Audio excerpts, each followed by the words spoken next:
খেলাঘর চ্যানেলের নতুন একটি ভিডিওতে সবাইকে অনেক অনেক ওয়েলকাম।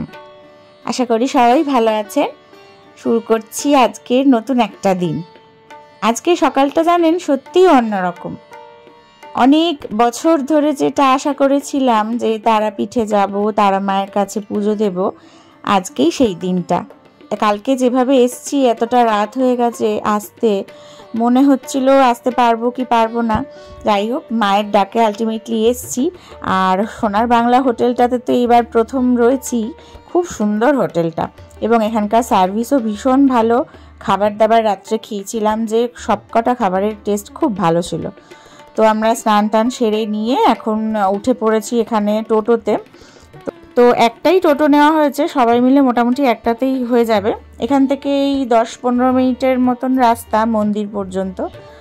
তো চলুন তাহলে যাওয়া যাক, মায়ের কাছে পুজোটা দিয়ে আসি। তোমরা যাচ্ছ কোথায়? আমরা যাচ্ছি পুজো দিতে তারা মায়ের কাছে। জয় মা তারা বলে দাও তো সবাই। এখানে হবে না, বাচ্চাগুলো কোলে নিলেও হবে না, হাঁটু লেগে যাচ্ছে। এদিকে চেপে বস, দেখা হয়ে যাবে। আছে এই খুচরো একটুখানি নিয়ে যেতে হতো। ওখানে একটুখানি মন্দিরের বাইরে সব থাকে, ওদেরকে একটু দিতে হয়। কত কারোর কাছে শুনি তারা নাকি তারাপীঠ কতবার করে গেছে, মানে 10 বার 12 বার। আমার এই সবে জীবনে প্রথম, ভাবুন একবার। তবে সেটা হঠাৎ করেই হয়ে গেছে। দেখুন, ঠাকুর ডাকলে কেমনভাবে যাওয়া হয়ে যায়, কোনো কিছু ঠিক ছিল না, হঠাৎই প্ল্যান হলো, হঠাৎই চলে আসা হলো। তো আমরা এই মন্দিরের সামনে পৌঁছে গেছি। রাস্তাটা পার করে ওই যে গলিটা দেখছেন, এই যে গেটটা দিয়ে সোজা ঢুকে গিয়েই তারা মায়ের মন্দির। তো জায়গাটা তো ভীষণ জমজমাট, প্রচুর দোকানপাট রয়েছে। তবে ভিতরে ঢুকে মন্দিরের বাইরেটাতে আর কি প্রসাদ এবং সব ফুলের মালা ঠালা এসবের দোকান আছে। তো আমরা ওখানেই একটা দোকান থেকে পুজোর ডালা কিনবো, ওখানেই জুতো টুতো সমস্ত রেখে তারপর মন্দিরে প্রবেশ করব। সোমার যে বসের কথা বললাম আপনাদের, ওই স্যার পাঠাবেন একজন, মানে উনিও পুলিশ, তো ওনাকে পাঠাবেন। এবার ওনার থ্রুতেই আর কি আমরা ভিআইপি লাইন দিয়ে ঢুকে মন্দিরটাতে ভালোভাবে মায়ের দর্শন করতে পারবো। তো সেই জন্য উনি আসছেন। আমরা তো পৌঁছে গেছি, ওনাকে জানানো হয়েছে, উনিও আসছেন। আমার আবার ছোটোর থেকে বড্ড ভিড় দেখলেই ভয় লাগে জানেন। তাই আগের থেকেই আমার একটা চিন্তা হচ্ছে যে মন্দিরের ভিতরে তো স্পেসটা খুব কম, ওখানে আবার ভিড় কতটা হবে না হবে। ভিড়টা দেখলেই কীরকম যেন মাথা ঘোরে, নালে মানে একটা অস্থির করে শরীরে। এটা আমার একটা মানসিক সমস্যা। আমি এই জন্য ভিড় বাস বা ট্রেন কোনো কিছুতেই যাতায়াত করতে পারি না। তো জানি না ভিড় হবে কি না, পারবো কি না, কতটা কি পারবো, চলুন দেখি। তো এই দোকানটার থেকেই আমরা এখন মায়ের পুজোর সমস্ত সামগ্রী কিনবো, আর এখানেই আমরা জুতোটাও রেখে তারপর মন্দিরে যাব। তো এইখানে বিভিন্ন রকম টাকার পুজো পাওয়া যায়, মানে 101 টাকার, 301 টাকার, 501 টাকার, এরকম সমস্ত রয়েছে পুজোর।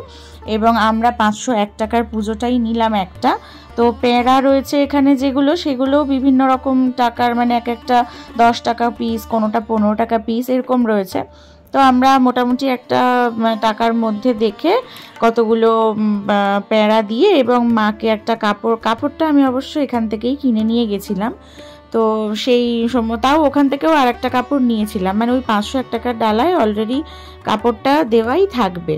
তো সেখান থেকে সমস্তগুলো নিয়ে নিলাম।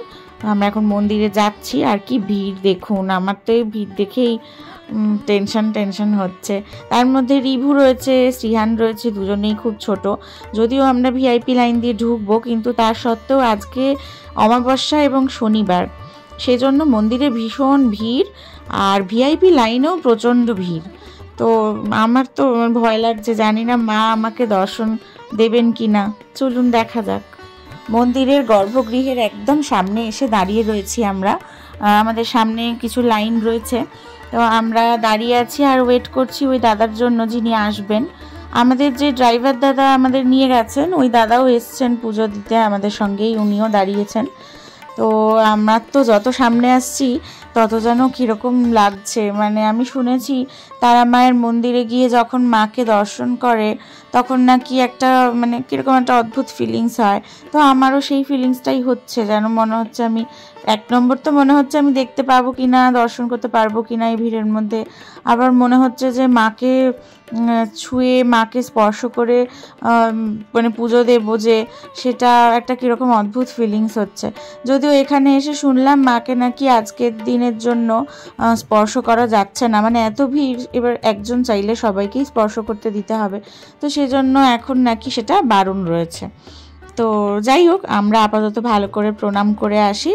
প্রচণ্ড ভিড়ের মধ্যে ওই দাদা এবং আমাদের যিনি পান্ডা ছিলেন, তো ওনাদের জন্যই ভালোভাবে দর্শন করে আসলাম মাকে, একদম সামনে থেকে খুব ভালোভাবে দর্শন করেছি। আপনাদের যদিও দেখাতে পারলাম না, যেহেতু ভিতরে ক্যামেরা অ্যালাউড নেই, তাই দর্শন করাতে পারলাম না, কিন্তু আমার ভিডিওর মাধ্যমেই আপনারা আপনাদের মনের সমস্ত বাসনা মায়ের কাছে বলুন, আপনাদের মনের ইচ্ছা নিশ্চয়ই পূরণ করবেন মা। তো আমরা পুজো দিয়ে বেরিয়ে বাইরে একটা রেস্টুরেন্টে একটু কচুরি টচুরি খেলাম। ভালো করে পুজো দেওয়া হয়ে গেছে, আমরা এখন হোটেলে চলে এসেছি। এবার আমরা এখন কি করব?